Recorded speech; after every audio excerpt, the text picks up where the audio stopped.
Apa macam rakyat Malaysia? PMX punya pukulan. Lepas ni pakat beratur ramai-ramai dekat stesen minyak. Tebus minyak subsidi petrol 6 sen. Itulah dulu puluhan tahun duk laung reformasi. Hari ni kita menang, hari ni saya jadi Perdana Menteri, minyak turun RM1.50. Rupanya bila dah 3 tahun jadi Perdana Menteri, minyak turun 6 sen je. Tu pun nak beli kena pakai IC. Aduh. Patutnya sekarang ni dah 2025, nak hujung tahun, nak habis tahun dah pun. Kenapalah tak guna My Digital ID ke, nak tebus subsidi 6 sen tu. Benda tu kan lebih mudah. Ada My Digital ID tu link je dengan app Settle Petronas. Biar ramai orang isi minyak kat Petronas, support kita punya brand kan.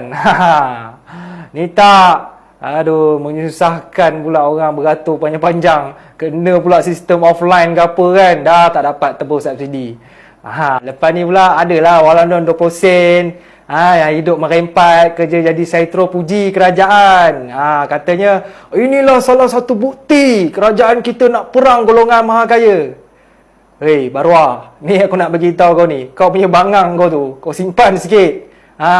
Kau tahu golongan maha kaya ni, kebanyakan dia orang pakai elektrik car. Tahu? Elektrik car kalau dia orang beli, dah lah dia orang dapat rebate sampai RM2,500. Dapat pengecualian cukai lagi.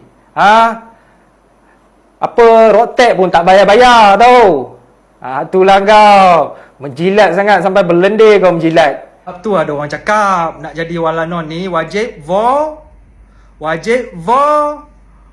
apa kawan-kawan? I tak cakap, you yang cakap.